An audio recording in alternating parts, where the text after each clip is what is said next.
얼마 전 어느 인터뷰에서 마약을 판매하다가 붙잡힌 어떤 사람의 인터뷰를 보았습니다. 텔레그램에서 시급 20만 원짜리 알바를 구한다는 메시지를 받았다고 합니다. 여러분, 시급 일당 말고 시급 20만 원짜리 알바는 어떤 게 있을까요? 제가 아무리 생각해도 생각이 안 나서 저희 형제 제자반에 카톡을 보냈습니다. 형제님들, 시급 20만 원짜리 알바는 뭘까요? 그랬더니 어느 형제님이 카톡을 주셨습니다. 목사님, 현실적으로 시급 20만 원짜리는 없을 듯합니다. 혹시 형제님들 중에 그런 거 아시면 저 좀 소개시켜 주세요. 이렇게. 그리고 덧붙이시기를 월급 4,500만 원이면 시급이 20만 원이라고 하셨습니다. 그런 분이 계시면 축하드립니다. 딱 봐도 좀 이상한 시급 아닙니까? 그런데 그 청년은 알바를 그만둔 상황에서 월세도 밀리고 휴대폰 요금도 밀려가니까 워낙 힘드니까 그 말이 솔깃하게 들렸습니다. 그래서 한번 연락해봤습니다. 그랬더니만 별거 아니라고, 그냥 이렇게 봉투 몇 개만 전달하면 된다고. 여러분, 이 말을 들으면 누구나 마약이다 알지 않습니까? 그 친구도 알았다고 합니다. 마약이구나 알았다고 합니다. 그런데 워낙 시급이 크니까 욕심에 그 일을 시작했다고 합니다. 몇 번 배달에 성공했습니다. 얼마 지나지 않고 며칠 만에 100몇십만 원을 벌었습니다. 100몇십만 원을 벌고 붙잡혔습니다. 그리고 그 친구는 100몇십만 원의 마약 사범이 되었습니다. 좀 안타깝지 않습니까? 벼랑 끝이라는 것이 사람을 참 어렵게 만듭니다. 예수 전도단의 설립자이신 로렌 커닝햄 목사님의 책 중에 벼랑 끝에 서는 용기라는 책이 있습니다. 얇은 책인데 메시지가 굉장히 묵직합니다. 살다 보면 누구나 한 번쯤 벼랑 끝에 있는 것처럼 느껴지는 순간이 있습니다. 그럴 때 어떻게 해야 하고 무엇을 해야 하는지 판단하는 것, 올바르게 판단하는 것, 생각보다 굉장히 어려운 일입니다. 오늘 함께 읽은 말씀에도 벼랑 끝에 서 있는 한 여인이 등장합니다. 이스라엘의 비와 이슬이 없어진 지가 벌써 6달이 지났습니다. 이 여인은 남편 없이 아들을 혼자 키우고 있었습니다. 계속된 기근으로 식량을 구할 수도 없었습니다. 이제 통에 가루 한 움큼과 병에 기름 조금 남았습니다. 딱 한 끼 식사할 만큼의 분량이었습니다. 그런데 그 여인은 남은 가루 한 움큼과 병에 남은 몇 방울의 기름으로 마지막 떡을 만들어서 먹고 아들과 죽으려고 생각했습니다. 그런데 어디선가 낯선 남자가 나타났습니다. 남은 것으로 떡을 만들어 먹고 죽으려고 하는데 먼저 그걸 좀 나한테 달라는 것입니다. 그 떡을 구워서 나에게 먼저 달라는 것입니다. 상식적이지 않습니다. 사실 지금 같으면 그것이 알고 싶다 이런 게 나가야 될 사건 아니겠습니까? 그런데 그 여인이 그 말을 듣고 떡을 구워 왔습니다. 떡을 구워 엘리야에게 가져왔습니다. 그러자 그 인생에서 하나님의 기적이 시작되었습니다. 16절 말씀 같이 한번 더 읽어볼까요? 16절입니다. 여호와께서 엘리야를 통하여 하신 말씀같이 통의 가루가 떨어지지 아니하고 병의 기름이 없어지지 아니하니라. 가뭄이 그치는 그날까지 통에 가루가 떨어지지 아니하고 병에 기름이 마르지 않았습니다. 저는 이번 설교를 준비하면서 중간중간 참 기도를 많이 했었는데요. 저는 우리 성도님들께도 이런 은혜가 있기를 축복합니다. 세상이 흉년이라고 말합니다. 경기가 점점 안 좋아진다고 이야기합니다. 그런데 선하신 하나님께서 우리 모두에게 은혜 주시기를, 특별히 우리 통에도 가루가 떨어지지 않고 병에도 기름이 떨어지지 않는 그 은혜가 임하기를 주의 이름으로 축복합니다. 꼭 그랬으면 좋겠습니다. 이런 놀라운 기적의 이야기에서 우리는 무엇을 배워야 할까요? 어떻게 하면 우리 삶에서도 이런 기적들을 경험하며 살 수 있을까요? 첫 번째는 우리가 언제나 하나님의 말씀을 선택하는 것입니다. 가뭄이 계속되었습니다. 이제 엘리야가 숨었던 그릿 시냇가에도 물이 다 사라졌습니다. 그때 하나님께서 엘리야에게 말씀하셨습니다. 우리 9절 한 번 더 같이 읽습니다. 9절입니다. 너는 일어나 시돈에 속한 사르밧으로 가서 거기 머물라. 내가 그곳 과부에게 명령하여 내게 음식을 주게 하였느니라. 이 말씀을 묵상하는데 참 마음에 감동이 있었습니다. 여러분, 환경에 가뭄이 있다고 해도 하나님 말씀이 우리에게 임하면 아직 우리에게 소망이 있는 것입니다. 가뭄의 때에 우리 모두에게 하나님의 말씀이 들리는 은혜, 가장 적절한 때 하나님께서 말씀하시는 그 은혜가 저와 여러분들에게 있을 수 있기를 주의 이름으로 축복합니다. 여러분, 사모하십시오. 여러분, 그 어려운 때라도 하나님 말씀이 있으면 살아낼 수가 있습니다. 하나님께서 엘리야에게 시돈에 속한 사르밧으로 가라 말씀하셨습니다. 우리는 이 말씀 읽으면서도 뭐 그렇구나 생각 들겠지만 엘리야에게 이 말씀은 굉장히 충격적인 말씀이었습니다. 9절 말씀을 자세히 읽어보면 엘리야에게는 상식지 않은 말씀이었습니다. 첫 번째로 보면 시돈 지역에 있는 사르밧으로 가라 하셨습니다. 여러분, 시돈이 어떤 곳인지 생각나십니까? 시돈은 이세벨의 고향이고 바알 신앙의 중심지입니다. 지금 북이스라엘이 하나님을 버리고 바알신을 섬긴 이유가 무엇입니까? 이세벨 때문에 그렇지 않습니까? 아합과 이세벨이 결혼한 후로 이런 일이 일어났습니다. 그런데 지금 이세벨의 고향으로 바알 신앙의 총본산으로 가라고 말씀하십니다. 가장 적대적인 환경일 텐데 그곳으로 가라고 하시는 것입니다. 두 번째는 즉시 가라 말씀하셨습니다. 우리말 성경에는 표현되어 있지 않지만 영어 성경에 보면 go at once라고 나옵니다. 즉시 가라고 얘기합니다. 사르밧으로 즉시 가라는 것입니다. 요단 동편에서 사르밧까지는 약 한 120km 정도 됩니다. 제가 찍어보니까 교회에서 출발하면 대전까지 가면 120km 되더라고요. 당시 북이스라엘은 엘리야에 대한 수배령이 내려져 있었습니다. 열왕기하 18장 10절을 보면 이렇게 말합니다. 당신의 하나님 여호와께서 살아계심을 두고 맹세하노니 내 주께서 사람을 보내어 당신을 찾지 아니한 족속이나 나라가 없었는데 그들이 말하기를 엘리야가 없다 하면 그 나라와 그 족속이 당신을 보지 못하였다는 맹세를 하게 하였거늘. 그러니까 누구든 엘리야를 본 사람은 반드시 신고해야 했습니다. 엘리야를 보고도 신고하지 않으면 죽임당할 수도 있었습니다. 지난 시간 말씀했던 것처럼 엘리야는 눈에 확 띄는 사람이었습니다. 당당한 체격에 털이 북실북실한 그런 사람이 사람의 눈을 피해서 걷는 것 쉽지 않은 일이었을 것입니다. 이스라엘의 지형도 그렇습니다. 이스라엘 지형이 우리나라와 굉장히 비슷합니다. 남쪽은 평평하고 북쪽으로 올라갈수록 산이 점점 깊어집니다. 이스라엘도 그렇습니다. 그래서 북쪽으로 가는 길이 꽤 험했을 것입니다. 그런데도 주님께서 말씀하시기를 지체하지 말고 즉시 가라 하셨습니다.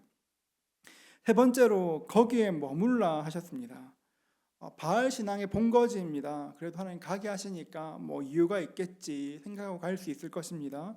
그런데 정말 받아들이기 힘든 말씀이 있습니다. 9절을 보면 내가 그곳 과부에게 명령하여 내게 음식을 주게 하였느니라.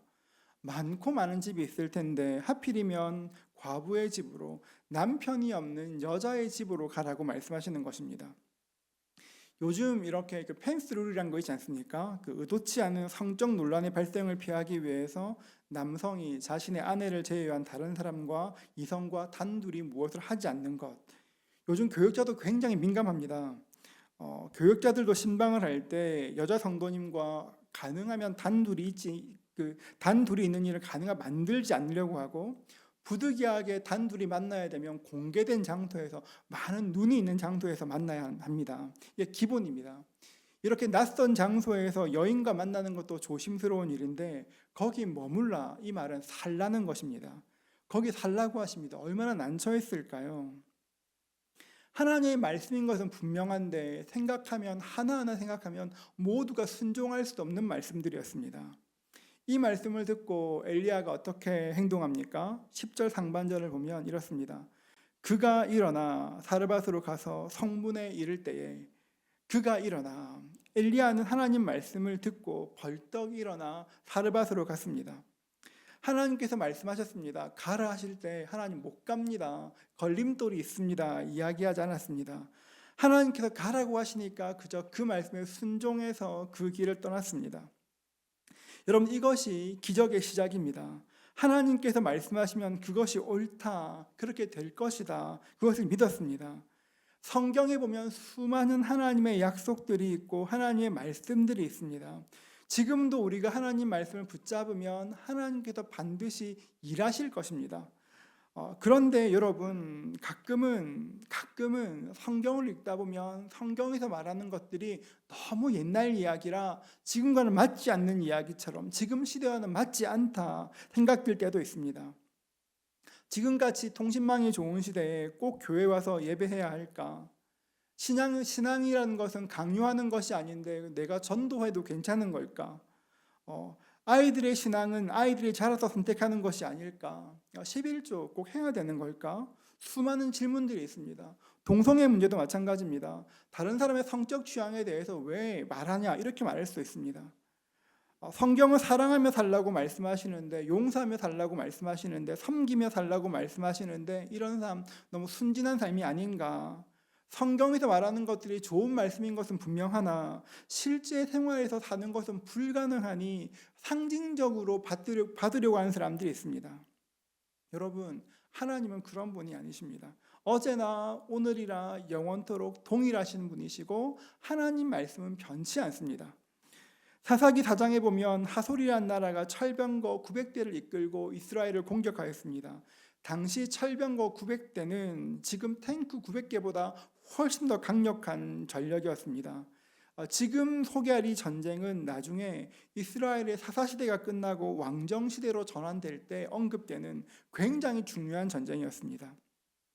객관적인 전력에서는 상대가 안 되는 전쟁이었습니다. 당시 이스라엘은 중앙 집권적 정부가 없었습니다. 이스라엘은 12지파가 연합한 부족 국가였습니다. 국가에 어려운 일이 생기면 하나님이 사사를 보내셨고 사사를 통해서 문제를 해결하는 그런 구조였습니다. 그에 반해 하솔은 이미 왕정 국가였습니다. 하솔의 군대는 이스라엘의 군대처럼 전쟁을 위해서 갑자기 모인 사람이 아니라 평상시에 전쟁을 위해 훈련해온 상비군이었습니다. 여러분, 무기도 그런데요. 이스라엘의 무기는 후기 청동기였습니다. 후기 청동기 시대의 무기였고 거의 모두가 농기구 같은 것, 이렇게 나무 같은 것, 이런 것이 무기였지만 하솔은 이미 철기 시대의 무기를 사용하고 있었습니다. 그리고 당시 기술의 정점이라 할 수 있는 전차도 가지고 있었습니다. 싸우러 나왔습니다. 이스라엘 백성들이 어떤 옷 입고 전쟁에 나왔을까요? 싸우기 편한 옷 입고 나왔을 것입니다. 그런데 하솔의 군대는 상비군 아닙니까? 번쩍이는 갑옷을 입고 나왔을 것입니다. 객관적으로 보면 무엇 하나 하솔을 이길 수 있는 것이 하나도 없었습니다. 불가능한 전쟁이었습니다. 전력으로 보면 절대 열세였는데 딱 하나, 이스라엘만 가지고 있는 것이 딱 하나 있었습니다. 그게 뭔지 아십니까? 하나님의 말씀이었습니다. 사사기 4장 7절은 이렇게 말합니다. 내가 야빈의 군대 장관 시스라와 그의 병거들과 그의 무리를 기송강으로 이끌어 내게 이르게 하고 그를 내 손에 넘겨주리라. 이렇게 말씀하셨습니다. 내가 시스라를 이끌어내어서 넘겨줄게 하셨습니다. 이스라엘 사람들이 전쟁을 위해서 다볼산에 자리를 잡았습니다. 사사기 12장 13절을 보면 이렇습니다. 4장 12절과 13절은 이렇습니다. 아비노함의 아들 바락이 다볼산에 오른 것을 사람들이 시스라에게 올리매 시스라가 모든 병거 곧 철병거 900대와 자기와 함께 있는 모든 사람들을 하루셋 삭고임에서부터 기손강으로 모은지라. 하나님께서 말씀하신 그대로 움직여지기 시작했습니다. 여러분, 그러면 하나님 말씀이 이루어지면 전쟁에 나간 장수라면 하나님 일하시는구나 생각해야 되지 않겠습니까? 그런데 여러분, 이스라엘이 이 전쟁을 시작하지는 못합니다. 적들은 이렇게 몰려오고 있고 하나님 말씀대로 되고 있음에도 불구하고 이스라엘 사람들이 전쟁에 나가지 못합니다. 그 이유가 뭔지 아십니까? 전쟁에 앞서야 될 장군들이 주저앉아 있었습니다. 겁이 났습니다. 하나님 말씀이 일하시는 것 분명히 압니다. 하나님이 일하시지, 그 말씀 맞지, 알았습니다. 그런데 그 장군이 보기에는 하솔 군대가 너무 대단해 보였습니다. 몽둥이와 농기구를 가지고 어떻게 훈련된 군대의 칼과 창에 맞설 수가 있겠습니까? 겁이 나서 전쟁을 시작할 수가 없었습니다. 그런데 드보라가 벌떡 일어나서 그 장군에게 명령합니다. 일어서라, 전쟁에 나가라 이야기합니다. 드보라는 여자 사사입니다. 드보라가 일어나라고 했을 때 어떤 생각 들었을까요? 저 여자 사사님이 전쟁을 몰라서 그래. 저렇게 번쩍이는 철병거가 얼마나 무서운 건데 그거 몰라서 그래. 훈련된 군사들이 얼마나 이렇게 두려운데 세상 물정 몰라 그렇다 생각했을 것입니다. 바락은 하나님 말씀보다 현실이 훨씬 크게 보였습니다. 그런데 성경을 가만히 보면 드보라가 바락에게 말한 것은 세상 물정 몰라 그렇게 말한 것이 아니었습니다. 드보라와 바락은 전혀 다른 것을 보고 있었습니다. 14절 말씀을 같이 한번 읽도록 하겠습니다. 14절입니다. 드보라가 드보라가 바락에게 이르되 일어나라 이는 여호와께서 시스라를 내 손에 넘겨주신 날이라 여호와께서 너의 앞서 나가지 아니하시느냐 하는지라 이에 바락이 10,000명을 거느리고 다볼산에서 내려가니 여호와께서 너의 앞서 나가지 아니하셨느냐. 이 말씀은 완료형인데요. 하나님께서는 먼저 나가셨다는 것입니다. 드보라는 지금 하나님께서 어떻게 일하시는지 하나님의 일을 보고 있었습니다. 드보라는 우리 눈에 보이는 세상만 보는 것이 아니라 하나님의 눈으로 보고 있었습니다. 하나님의 일하심을 보고 있었습니다. 영의 눈으로 보니까 지금 눈에 보이는 것과는 전혀 다른 것으로 행동할 수가 있었습니다. 그래서 주저앉아 있던 장군에게, 두려워하는 장군에게 벌떡 일어나라고 말할 수 있는 것입니다. 여러분, 우리가 그렇습니다. 영의 눈으로 보는 것이 뭐냐면 전혀 다른 차원의 것들을 보게 되는 것입니다. 선으로 인생을 보는 것이 아니라 선 위에서 입체적으로 하나님 말씀으로 인생을 보게 되는 것입니다. 하나님 말씀을 붙들면 세상 사람들이 보기에는 고리타분한 것처럼 보이고 시대에 뒤떨어진 것처럼 보일지도 모르지만 하나님께서 영의 세계를 여시면 전혀 다른 것들을 보게 된다는 것입니다.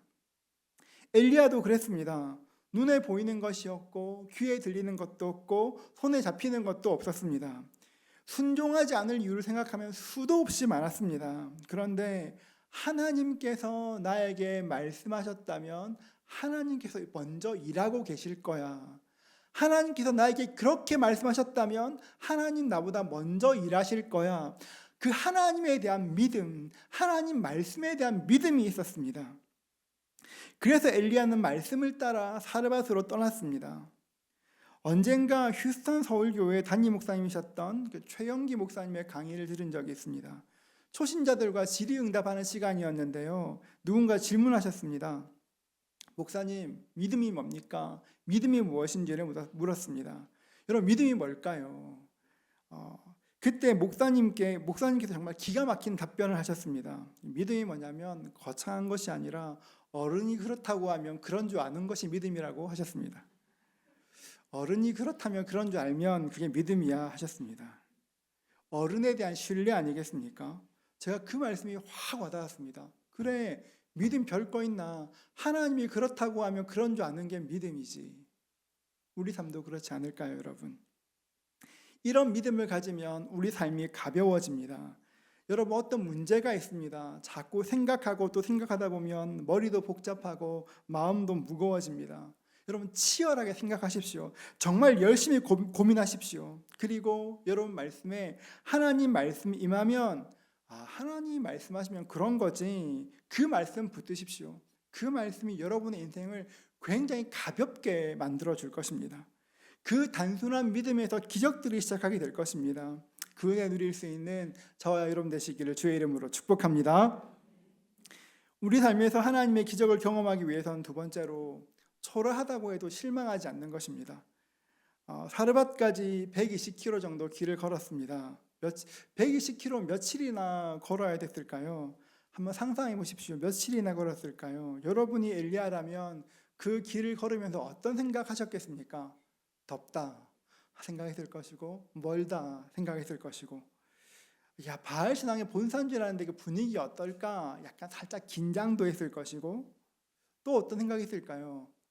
하나님께서 한 과부를 준비하셨다는데 그 사람 어떤 사람일까? 어떤 사연이 있어 혼자 되었을까?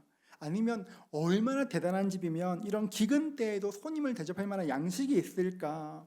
이런 생각들 하면서 길을 걸었을 것입니다. 사르밧에 도착하였습니다. 10절입니다. 우리 10절 같이 읽겠습니다.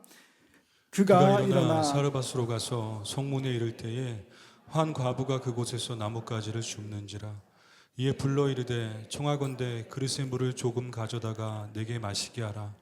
한 과부가 그곳에서 나뭇가지를 줍는 것을 보았습니다. 굉장히 가난한 과부였습니다. 왜 가난하다고 말하냐 그렇게 하면 그 당시에도 일반적으로 땔감은 시장에서 이렇게 사서 쓰는 것이 일반적이었습니다. 성문 근처에서 나뭇가지를 줍는다는 것은 굉장히 약한 여자가 굉장히 가난한 형편이라는 것을 보여주는 그런 그림이었습니다. 설마 저 사람이 하나님 말씀하신 그 사람일까 궁금했습니다. 한 가지 부탁을 했습니다. 10절 후반절을 보면 청하건대 그릇에 물을 조금 가져다가 내게 마시게 하라. 나에게 물을 달라고 이야기합니다. 여러분 이때가 벌써 가뭄 든 지가 6개월 지난 때 아닙니까? 지금처럼 집에 정수기가 있어서 버튼 한번 누르면 물이 나오는 것도 아니고 진짜 물이 귀한 때였습니다. 마실 물이 귀한 그때에 그 물을 좀 달라고 했습니다. 11절을 보면 이렇습니다. 그가 가지러 갈 때에 그러니까 그 여인이 그 말을 듣고 순순히 가지러 갔습니다. 참 너무 놀랐을 것입니다. 어떻게 저럴 수 있지? 저 사람이구나. 저 사람이 하나님께서 예비하신 바로 그 사람이라는 것을 알았습니다.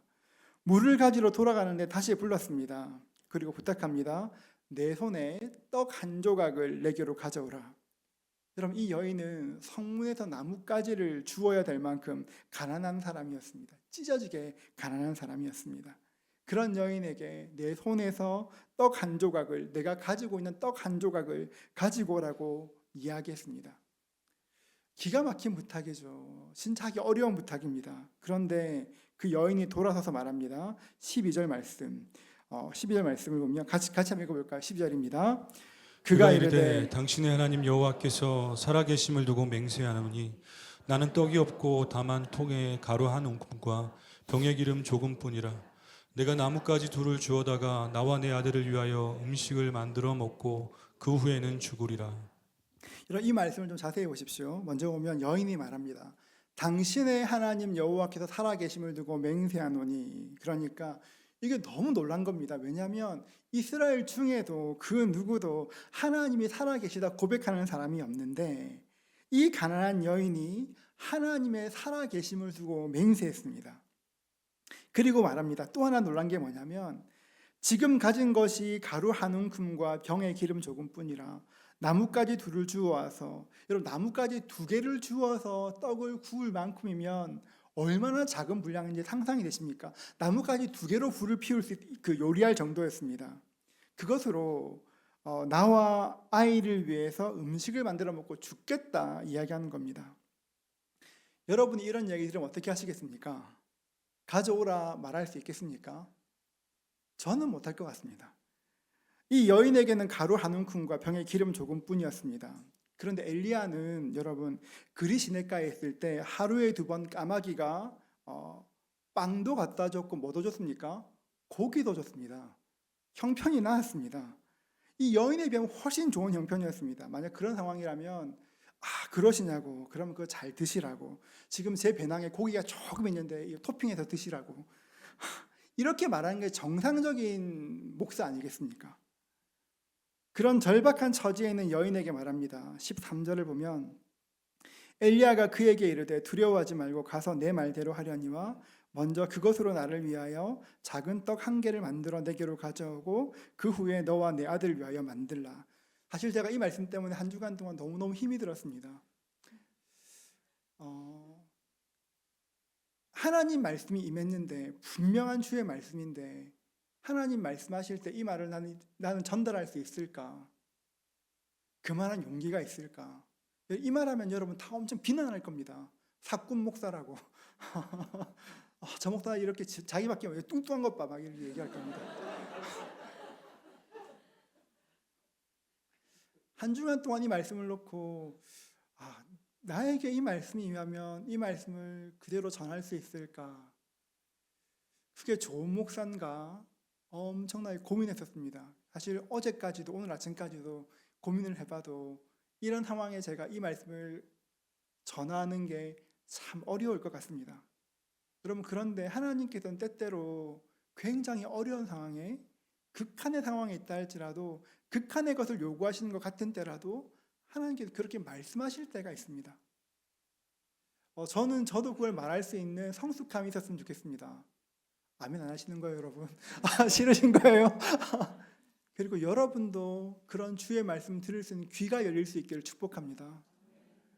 이것은 목사에게도 시험이고 여러분께도 시험입니다. 믿음의 수준이 되지 않으면 함부로 이런 말 하면 안 되는 것이고, 똑같이 여러분도 이런 말 듣는 게 불편하시더라도 주의 말씀이라면 주님 하는 것이 올바른 성도가 되는 것입니다. 그런데 아마 지금 우리 수준에 지금 뭐 저도 그렇고 여러분들은 조금 더 수준이 올라가야 되지 않을까 생각합니다. 이 말씀은 예전에 부흥사 목사님들이 자주 하셨던 말씀인데요. 어려울 때 주의 종을 섬기면 복 받는다 이런 얘기하고 하셨습니다. 여러분 이 말씀은 절대 그런 얘기 아닙니다. 어려울 때 먼저 주의 종을 섬기면 복 받는다 이런 격권주의적인 말씀이 아니라 이 말씀은 근본적으로 말씀에 대한 순종을 요구하시는 것입니다. 14절 말씀 보면 이렇습니다. 이스라엘의 하나님 여호와의 말씀이 나 여호와가 비를 지면에 내리는 날까지 그 통의 가루가 떨어지지 아니하고 그 병의 기름이 없어지지 아니하리라 하셨느니라. 그 여인이 처음에 누구의 이름으로 얘기했습니까? 당신이 살아계신 하나님의 이름으로 내게 말했으니라고 얘기했으니까 지금 당신이 고백했던 하나님 말씀에 순종함으로써 그 말씀의 응답, 그 믿음의 응답하라는 것이었습니다. 당신이 하나님이 살아계신다 말씀하셨으니 살아계신 하나님에 대한 믿음을 보여보라는 바로 그 이야기였습니다. 떡의 문제처럼 보였지만 정확히 말하면 이 말씀은 근본적으로 하나님의 말씀에 대한 전적인 신뢰와 믿음을 요구하는 말씀이었습니다. 순종하기 어려운 말씀입니다. 믿기 어려운 말씀입니다. 어떻게 상식적으로 통에 가루가 떨어지지 않는다. 기름에 이렇게 기름이 떨어지지 않는다. 화수분처럼 나온다는 것인데 여러분 이런 거 본 적 있으십니까? 통에서 계속 이렇게 가루가 막 떨어져 나오고 여러분 쌀통에서 계속 퍼내도 계속 쌀이 나오고 기름병에 계속 기름 나오는 거 보셨습니까? 정상이십니다. 우리 본 적도 없고 들어본 적이 없고 상상이 안 되는 일입니다. 이게 도저히 인간의 말로 들으면 저거 진짜 그냥 꼬시는 말 같은 그런 감언이설처럼 들립니다. 그리고 그 양식은 내가 먹을 양식이기도 하지만 무엇보다 내 아이가 마지막 먹을 양식이었습니다. 나는 굶을 수 있지만 내 아이 굶기는 게 쉬운 일입니까? 지금 엘리야가 청하는 것은 그 여인이 가지고 있는 것 전부를 요구하는 것입니다. 그런데 이 여인이 하나님 말씀에 반응하였습니다. 응답하였습니다. 상식적으로 동의할 수 없지만 살아계신 하나님, 어느 설교자의 말처럼 시퍼렇게 살아계시는 역사하신 하나님을 믿었습니다. 그리고 하나님 말씀의 행함으로 자기의 믿음을 증명해낸 것입니다. 이 여인의 응답에서 우리가 배워야 될 두 가지 영적인 원리가 있습니다. 첫 번째로 하나님의 복은 소유가 아니라 드림에서 시작된다는 것입니다. 우리는 무엇인가 손에 쥐고 있어야 안심이 됩니다. 내 통장에 좀 들어있어야 안심이 됩니다. 여러분 그런데 내 손에 움켜쥐고 있다고 해도 내가 움켜쥐고 있는 것 없어지기 시작하면 순식간에 없어집니다. 저는 목회하면서 이런 분들 참 많이 보았습니다. 사업을 시작하셨습니다. 8개월 만에 아반떼가 BMW 7로 바뀌는 그 놀라운 기적을 보았습니다. 그렇게 2년 동안 잘하시고 그 BMW 7이 마티즈로 다시 변하는 것도 보았습니다. 손에 쥐고 있다고 해서 내 것이 아닙니다. 그런데 내가 손에 쥐고 있는 것을 내려놓는 것이 정말 쉽지 않습니다. 누군가 쉽게 이야기합니다. 이 여인에게 있는 가루 한 움큼과 기름 조금 먹고 죽거나 안 먹고 죽거나 같지 않냐고. 안 그렇습니다. 먹고 죽은 귀신이 때깔도 좋지 않습니까? 남의 일이라고 쉽게 얘기하면 안 됩니다, 여러분. 그런데 여러분 이 말을 다시 곰곰이 곱씹어 보면 아무것도 드릴 것이 없다고 생각되는 그때에도 하나님께 드릴 것은 남아 있다는 것입니다. 나 아무것도 없는 것 같은데 하나님께 드릴 것이 무엇인가 남아 있습니다. 두 번째로 하나님의 복은 없는 것에서 시작되는 것이 아니라 내가 가진 것에서 시작된다는 것입니다. 하나님의 복은 내가 가지고 있는 것에서 시작됩니다. 하나님은 내 손에 있는 작은 것 사용하셔서 축복하십니다. 얼마나 크고 얼마나 작고 얼마나 많고 얼마나 적은지 그런 문제가 아니라 생각해보면 아무것도 없는 그때에도 분명히 가지고 있는 것이 있습니다. 여러분 그러면 내 손에 있는 것 소중히 여기십시오. 그 작은 것이라 하찮게 보지 마시고 그 작은 것 감사하십시오. 그리고 하나님께 드릴 수 있음에 감사하십시오. 다른 사람과 비교하지 마십시오. 요즘 같은 때는 이렇게 사는 것이 참 어렵습니다. 지금 세상은 끊임없이 비교합니다. SNS를 통해서 아니면 TV 프로그램들을 통해서 누가 더 행복한가, 누가 더 많이 가졌나 서로 경쟁하는 것 같습니다. 여러분 인스타그램을 보면 다 어떤 그런 것들을 보면 끊임없이 소유를 자랑합니다. 여러분 그런 것들에 흔들리지 마십시오. 흔들리는 게 당연하지만 흔들리지 마십시오. 왜냐하면 하나님께서 지금 내 손에 쥐어주신 것이 가장 중요한 것이고 가장 소중한 것이기에 그렇습니다. 우리가 보기에 정말 작은 것처럼 보이지만 늘 가지고 있는 것이라 별것 아닌 것처럼 보일 수 있지만 어쩌면 그것은 다른 사람은 절대 가지지 못한 것일 수도 있습니다. 사르밧 여인이 가진 통의 가루 한 줌의 가루와 병의 기름은 정말 얼마 안 되는 작은 분량이었습니다. 다른 사람과 비교하면 정말 아무것도 아닌 것이었습니다. 그런데 통에 기름도 없었고 통에 가루도 없었고 기름도 없었지만 그 여인에게는 다른 사람이 없는 것이 있었습니다. 무엇이었습니까? 믿음이 있었습니다. 엘리야의 말씀을 듣는 그 순간, 하나님 말씀 듣는 그 순간 그 말씀이 믿어졌습니다. 그리고 그 말씀에 인생을 걸었습니다. 겨자씨 하늘만한 그 믿음을 가지고 자기의 남은 것들을 기꺼이 드렸습니다. 어떤 일이 일어났습니까? 16절 말씀 같이 읽겠습니다. 여호와께서 엘리야를 통하여 하신 말씀같이 통의 가루가 떨어지지 아니하고 병의 기름이 없어지지 아니하니라. 엘리야를 통해 하신 말씀처럼 통의 가루가 떨어지지 않고 병의 기름이 없어지지 않는 기적을 보게 되었습니다. 하나님 말씀이 이루어지는 것을 보게 되었습니다. 여러분, 내가 손에 쥐고 있는 건 너무 작다고 초라하다고 여러분 실망하지 마십시오.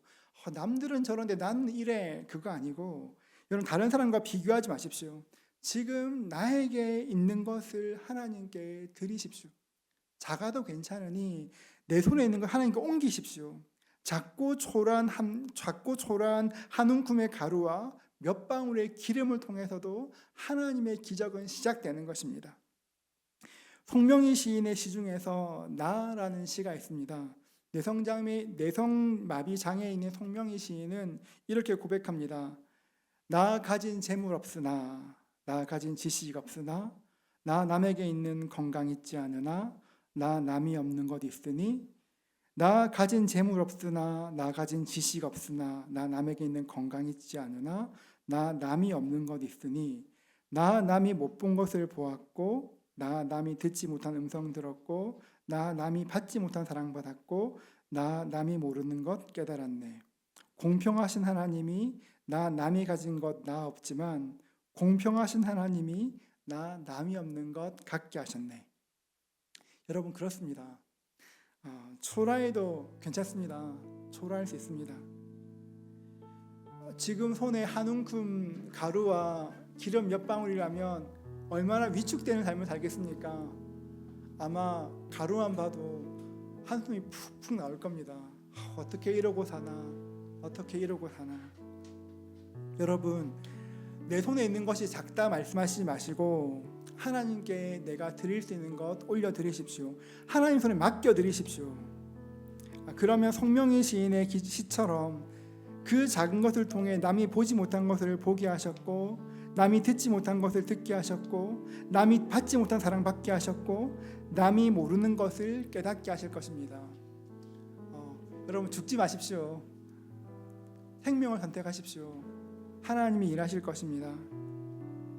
우리의 작은 것이 하나님 손에 옮겨지면 초라함이 아니라 넉넉함으로, 부유함으로, 기근의 시대를 살아낼 능력으로 변화될 것입니다. 이 은혜 누리시는 저와 여러분 되시기를 주의 이름으로 축복합니다.